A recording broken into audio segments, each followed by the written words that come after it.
Maksud selepas ini akan berlaku bearish, berpandu kepada candle dominant. Sebab candle dominant ni adalah neutral, tidak bermaksud kejap lagi dia akan bearish. Salah.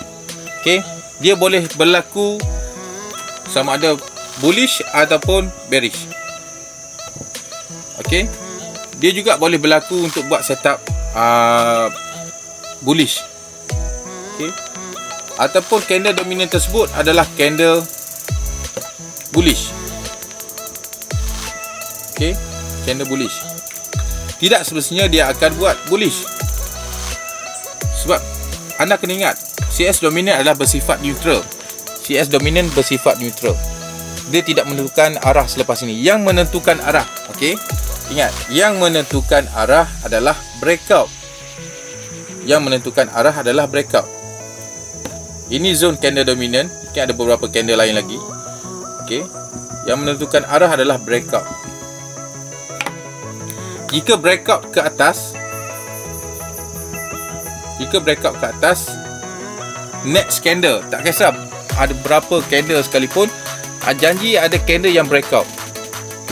Cuma candle dominant ni lebih banyak candle yang dia dominasi, yang dia mendominasi ataupun dia kuasai lebih banyak candle, lebih kuat zone SNR ini. Dominant ni sebenarnya adalah zone SNR. Zone SNR ni akan lebih kuat jika breakout tu 80 hingga 90% valid. Jika breakout ke atas, barulah arah ni menentukan zone ini, setup dominant ini menentukan, barulah valid untuk kita intai untuk buy. Belum boleh buy lagi. Ini kesilapan yang berlaku bila mana ada trader yang dia bila dah ada buy, dia terus entry buy dekat sini. Ini salah sebab dia mesti melakukan retest. Dia punya circle dia mesti ada retest. Mesti ada candle reverse dan retest. Retest tu maksudnya sampai dekat retest point. Salah bagi anda menggunakan satu time frame. Jika anda menggunakan satu time frame, jika breakout terus buy di sini adalah salah. Ini salah. Ada keadaan yang betul. Keadaan yang betul adalah bila mana anda menggunakan multi time frame. Contoh dekat sini H4. Dekat sini ada time frame H4. Kemudian breakout buy. Saya pernah cuba lihat video yang berkenaan dengan multi time frame. Saya dah share dekat YouTube untuk video multi time frame. Baik. Dan setup dominant yang menggunakan dua time frame. Anda boleh lihat video-video tersebut. Jika dia hanya betul jika anda menggunakan multi time frame. Contoh, ini candle dominant dan ada breakout. Ada breakout. Kemudian pada time frame kecil, pasangan pada time frame H4 adalah M15. Bila kita lihat M15, kat sini adalah candle yang buat, mungkin ada candle reverse, ada beberapa candle ataupun dengan satu candle saja, tak kisah. Bila lihat pada time frame M15 dalam zone ini, ada candle dominant baru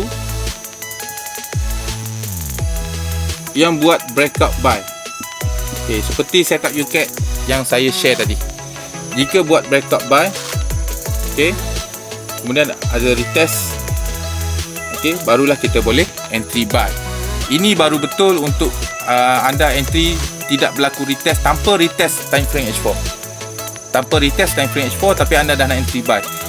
Lihat pada time frame L15, ini barulah valid untuk kebenaran. Dia memberikan kebenaran untuk anda buy. Jika tidak ada, maka selagi tidak berlaku dominant breakout buy ataupun sekurang-kurangnya bullish engulfing,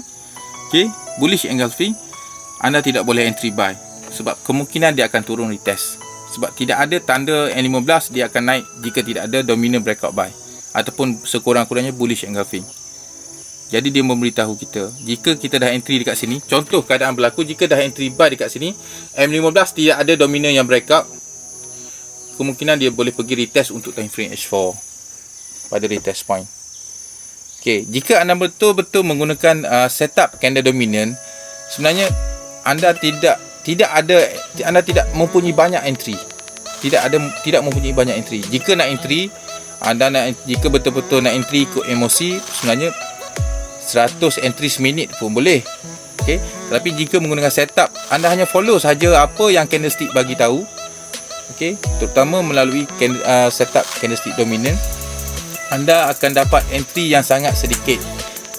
Okey, sebab anda hanya follow setup. Jika ada setup kebenaran untuk entry, barulah kita boleh entry. Okey, untuk multi time frame, okey, H4 adalah higher time frame. H4 ke atas adalah higher time frame untuk setup arah, dan H1 ke bawah adalah lower time frame untuk setup entry. Seperti ini, contoh H4 adalah arah dia, M15 adalah untuk setup entry, valid ataupun tidak entry. Bila kita lihat M15, kita nak menggunakan dua time frame. Contoh dekat sini kita nak menggunakan setup multi time frame, dah ada breakout. Kemudian bila kita lihat pada time frame M15 ada breakout sell. Okay. Jadi dekat sini tak boleh buy lagi. H4 memang dia bagi tahu kita nak buy. M15 belum. Maksudnya jika M15 bagi tahu dominant breakout buy, breakout sell. Okay. Jika dominant breakout sell pada time frame 15 di sini, di zone sini, ini menandakan H4 nak buat retest, nak turun dulu, nak buat retest untuk completekan setup H4. Okey. Baik, sekarang dah dekat nak solat Jumaat. Saya sambung sedikit lagi berkenaan okey, ini contoh buy. Baik, contoh sell macam mana pula contoh sell? Okey, contoh ada candle dominant yang valid, yang mendominasi lebih daripada ataupun 3 candle ke atas. Kemudian ada breakout sell. Pastinya breakout tu breakout yang jelas Okey, ada breakout sell. Okey, kemudian kita akan tunggu dia retest pada retest point. Okey, dekat sini ada retest point. Okey, jika kita nak entry, H4 tidak boleh entry terus tanpa retest. Reverse dan retest tidak boleh terus entry sell. Okey, salah jika anda terus entry. Ini biasanya berlaku, contoh anda dah ada breakout, anda tak sabar nak entry sell, anda terus entry, kemudian market buat reverse. Okey, price reverse. Okey, dan anda floating dekat sini. Okey. Jika anda nak entry sell juga dekat sini selepas H4 dah close, boleh, dengan syarat anda mesti menggunakan multi time frame. Mesti menggunakan 2 time frame. Okey. Bila kita H4 pasangan dia adalah M15. Okey, bila kita lihat pada time frame M15, dalam zone sini ataupun ada candle selepas ini, okey, dalam zone yang breakout ni, kalau ada M15 yang bagi tahu kita untuk sell, dominant breakout. Okey, breakout sell, dominant yang breakout sell, barulah kita boleh, yang dominant breakout sell barulah kita boleh entry. Dan stop loss dia daripada sini, tarik daripada untuk stop loss daripada time frame M15, kita menggunakan stop loss untuk time frame M15. Okey, jika menggunakan multi time frame. Jadi nak tarik stop loss anda, dia mesti pada retest point yang terakhir. Contoh di sini ada retest point yang terakhir. Ini candle breakout. Ini time frame M15 M15 untuk time frame H4 dalam zone sini. Okey. Kita boleh entry dah. Bila dah ada setup dominant breakout sell, ini menandakan kemungkinan dia H4 tidak akan melakukan retest. Mungkin nak turun terus. Selepas breakout H4 nak turun terus. Jadi M15 yang akan bagi tahu. Okey, bila kita dah ada dominant breakout sell pada time frame M15, maka stop loss bila kita dah entry, kita boleh tarik stop loss daripada retest point yang terakhir, tarik terpulang kepada anda nak setkan 20 pip ataupun 30 pip ataupun 40 pip, itu terpulang kepada anda. Okey, cuma biasa yang digunakan antara 20 pip hingga 30 pip sahaja, itu maksimum. Biasa untuk pair yang laju, untuk GJ, okey, ataupun GA, yang pair yang laju. Jika pair yang agak slow, okey, range dia lebih kecil, anda boleh gunakan stop loss hanya 10 pip hingga 20 pip maksimum. Contoh EU, Euro USD, okey, USD JPY dan UCHF dan UCAD, yang pair yang slow lah. Okey. Baik, ini adalah step di mana dominant melakukan, dia memberitahu kita, memanglah H4 dah bagi tahu untuk sell, tapi belum lagi boleh sell jika gunakan satu time frame. Tak boleh sell di sini, mesti tunggu retest untuk satu time frame. jika anda menggunakan multi time frame, sebab ada kemungkinan setup selepas H4 dah siap setup breakout, dah siap candle breakout, okey, tidak ada retest, ada kemungkinan H4 tidak akan buat retest, dia turun terus. Okey, jadi macam mana kita nak ambil kesempatan untuk entry yang dia turun terus?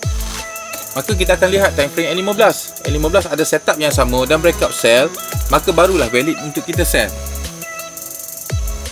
Okey, dan stop loss dia tarik daripada retest point yang terakhir untuk time frame N15. Maka di situ kita kecilkan risiko kita. Okey, kecilkan risiko kita. Okey. Baik, sedikit lagi. Contoh sambungan daripada setup ni juga. Okey, contohlah. Okey, kita dah ada dominant yang breakout sell untuk time frame M15. Dah ada dominant yang breakout sell untuk time frame M15. Okey, H4 keadaan di time frame H4 dominant breakout sell, kemudian H4 belum buat retest, tapi dekat sini M15 ada bagi tahu dominant breakout sell. Okey, maka dekat sini ada kemungkinan dia takkan retest untuk H4. Kemungkinan M15 nak bagi kebenaran untuk kita entry sell dan terus turun. Okey, untuk sambung pergerakan H4 untuk bearish. Baik. Contoh kita dah entry sell di sini.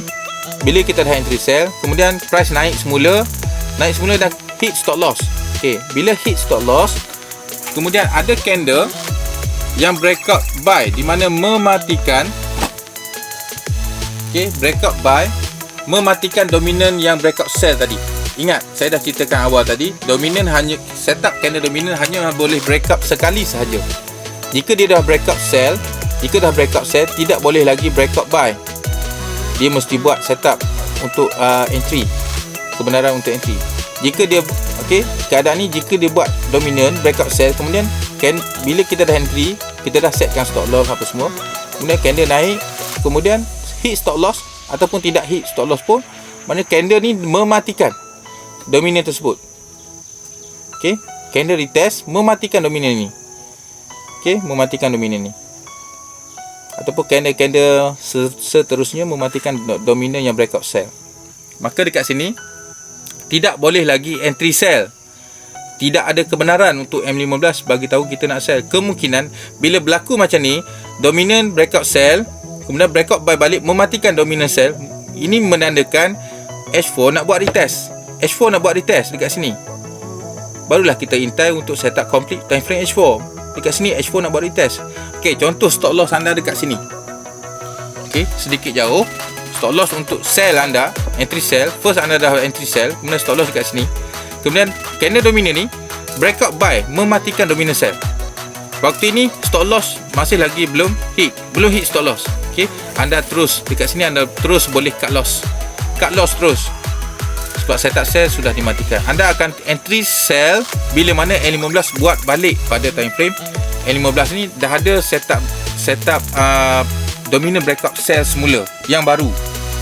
Okey, jadi kemungkinan dia akan naik dan bila time frame H4 kita akan nampak dia dah ada retest. Sama ada candle retest belum close ataupun dah close ataupun belum close. Okey, candle retest sudah close ataupun belum. Okey, jika kita menggunakan multi time frame, kita tidak perlu tunggu untuk candle retest close. Sebab candle retest close hanya wajib digunakan untuk anda yang menggunakan satu time frame. Jika menggunakan multi time frame, tidak perlu tunggu candle time frame besar close, candle retest close. Okey, anda hanya perlu monitor di time frame kecil. Kalau H4 time frame dia M15. Jika M15 bila H4 dah ada retest di sini, tetapi candle retest H4 belum close, tapi M15 dah ada dominant yang breakout sell. Okey, maka anda boleh tunggu sama ada nak entry terus sell ataupun tunggu retest. Stop loss dia anda setkan semula daripada sini, tarik terpulang kepada anda 20 pip, 10 pip, 15 pip, 30 pip, itu terpulang kepada anda. Berapa risiko yang anda nak setkan? Okey, berapa risiko ataupun USD yang anda mahu rugikan? Okey, ataupun risikokan. Okey, ini barulah setup entry yang kedua untuk setup H4. H4 masih lagi setup sell. Jadi N15 dah bagi dua setup. First kita dah hit stop loss ataupun kita cut loss. Yang kedua ni, okey, dia buat lagi, kita akan terus entry bila dah ada dominant, syarat dominant breakout untuk sell. Dia dah breakout sell, barulah kita boleh entry sell. Ini kebenaran untuk M15. Di mana bila kita lihat H4, sebenarnya H4 dah ada candle retest, sama ada dia belum close ataupun sudah close. Jika dah close, lagilah valid. Jika dah close, lagilah valid. Okey. Okey, selamat belajar. InsyaAllah apa yang saya sharing bukanlah untuk mengajar anda, bukan nak mengajar, tapi nak sharing sahaja. Sebab ada sahabat-sahabat kita yang bertanyakan masih lagi tidak faham berkenaan candlestick dominant. Jadi insyaAllah dengan video-video yang saya buatkan, harap boleh bantu anda untuk faham. Okey, yang penting anda faham, banyakkan latihan dan ikut SOP yang saya dah buatkan untuk CS dominant. Okey, saya rasa itu saja untuk hari ini. InsyaAllah saya akan buatkan video lagi untuk masa hadapan. Okey, terima kasih kepada semua yang bagi support, tim KFX Academy, okay, dan Dom Malaya team. Okay, kita dekat insyaAllah pada tahun depan barulah mungkin kita akan buat semula kelas untuk tahun depan. Okay, KFX Academy. Okay, kami ucapkan terima kasih kepada anda yang support. Okay, yang support kami selama ni. Okay, sila like dan subscribe channel YouTube kami. Okay, kita akan bergerak untuk tahun depan. Kita akan bawa nama Dom Malaya. Okay, Dom Malaya. Itu dominant Malaya. Okay, candle dominant Malaya team. Saya nak bawa setup ataupun teknik ini sahaja untuk tahun depan. Tidak ada teknik-teknik lain yang saya nak bawa. Saya nak fokus pada candlestick dominant je. Kita nak teknik yang simple-simple yang boleh bagi kita boleh bagikan saya dan anda semua